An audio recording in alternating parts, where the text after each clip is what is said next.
დამოუკიდებლობის დღის აღნიშვნის დღესასწაულზე ვართ ახლა, რომელიც არის ცოტა სევდიანი ემიგრაციაში და თან ბედნიერიც, იმიტომ რომ მაინც თავისუფლების და დამოუკიდებლობის დღეს აღნიშნავთ და ძალიან ბევრი ქართველია ირგვლივ. მითხარი, აბა შენი განცდები.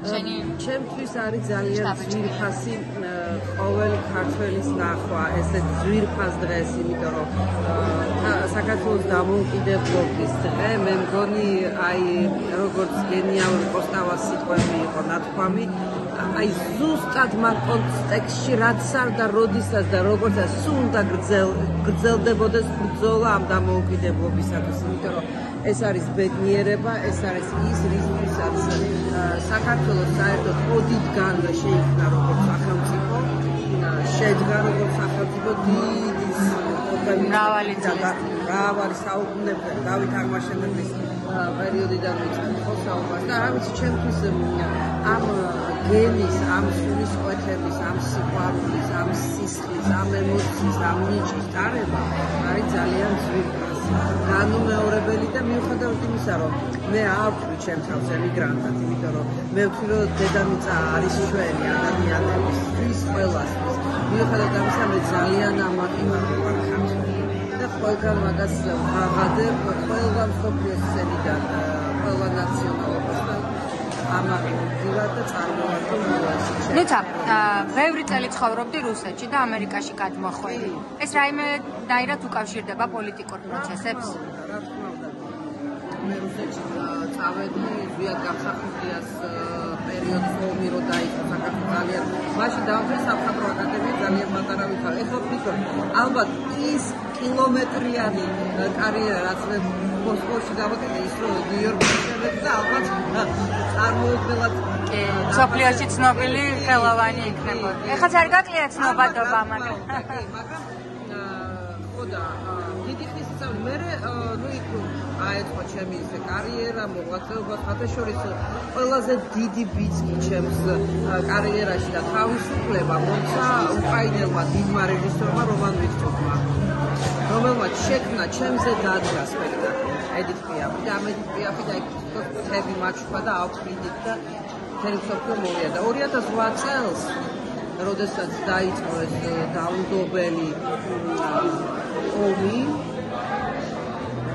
საქართველოს პრეცედენტო პირისპირ დაყენება იმ სიბოროტის წინაშე, რასაც დღემდე გრძელდება. ქვეყნის ანექსია, ოკუპაცია. აბსოლუტურად, მე უბრალოდ აღარ შემეძი.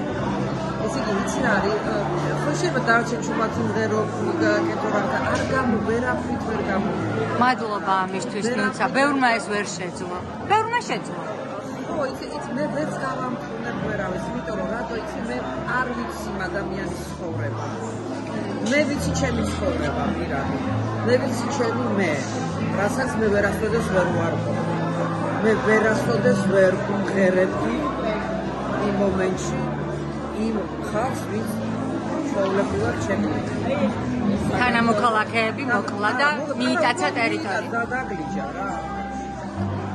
ასე რომ გამოვედი ვიდებოდა ის ვიოგი ჩემი ოცნება იყო ბავშვობიდან ამერიკაზე ვიждები, მიყვარს და აქ მოღვაწეობ ვარ ბედნიერი და როგორია ქართველი ცხოვრობდეს შორს საქართველოსგან თუნდაც ნიუ-იორკში ამერიკაში თავისუფლების სამყაროში და უყურებდეს იმას რაც ხდება ახლა ჩვენ ქვეყანაში. ულეს იმეს მაგრამ შვილის რა იცით რომ იქო არა ვარ და აქ ვარ ჩემი შემეცნებით კაბალისტი მეცნიერება შევისწავლი კაბალისტი ამ მეცნიერების მიხედვით იმდენად მეხმარება ის შემეცნება რომ ყველაფერი გარდაუვალი რაც მოსახდენია მაინც მოხდება გამარჯვება მაინც მოხდება და ცივილიზაციას ვერავინ ვერ შეეწინააღმდეგება ვერასოდეს ჩვენი ხელისუფლება ეწინააღმდეგება ხო ხედავთ ისინი ამბობენ რომ ამერიკაში არიან მასონები სატანისტები გლობალური ომის პარტიები დიპსტეიტები თუ აგიხსნია რას ნიშნავს ეს ყველაფერი თუ გიფიქრია რატომ აკეთებენ ამას ან შენთვის როგორია ამერიკა ეს ქვეყანა როგორია წარმოუდგენელია საერთოდ თუმცა ჩვენ რომ მიუბრუნდეთ ისტორიას ხო მე როგორც ჭეშმარიტი მართლმადიდებელი მე შემიძლია ვთქვა რომ ინკვიზიცია ქრისტეს სახელით წვავდა ხალხს ანადგურებდა კლავდა და ვისი სახელით დიდებული ფაებრივი ენერგიის სახელით იცით რა არის საერთოდ ცხოვრება ისეთი გარდაუვალი ეტაპების წინაშე მე პირადად მაყენებს და ისეთი არჩევანის წინაშე მაყენებს რომ მე ყოველთვის მაინც ვიცი რომ ის სიმართლე ის რწმენა ის სისხლის ყვირილი რასაც აქვს ქართველ ერს ის უკტავია დღეს არა ხვალზე ის მარადიულია და ჩვენ ვიქნებით მარადიული გაბრწყინებაში ბედნიერებაში განვითარებაში და რა თქმა უნდა ევროპაში ჩვენ ვარ თუმცა თქვენ ეხლა ალბათ იფიქრებთ რომ როგორ ესე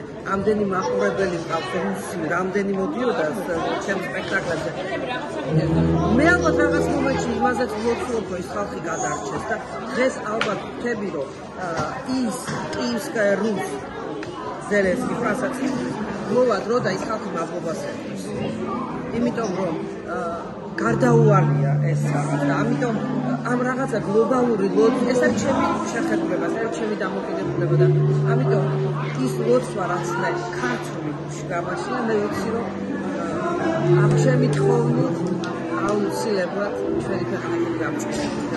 ისა ძალიან დიდი მადლობა ამ პოზიციისთვის, ამ სამოქალაქო დამოკიდებულებისთვის შენი ქვეყნის ისტორიის და სიმართლის მიმართ მადლობა და მიიღეთ ჩემგან დიდი სიყვარული და მიხარია რომ ეს სიყვარული არის ორმხრივი, იმიტომ რომ როცა შენ ასეთი პოზიცია გაქვს, ეს იმას ნიშნავს რომ შენ მეც გიყვარვარ. მადლობა.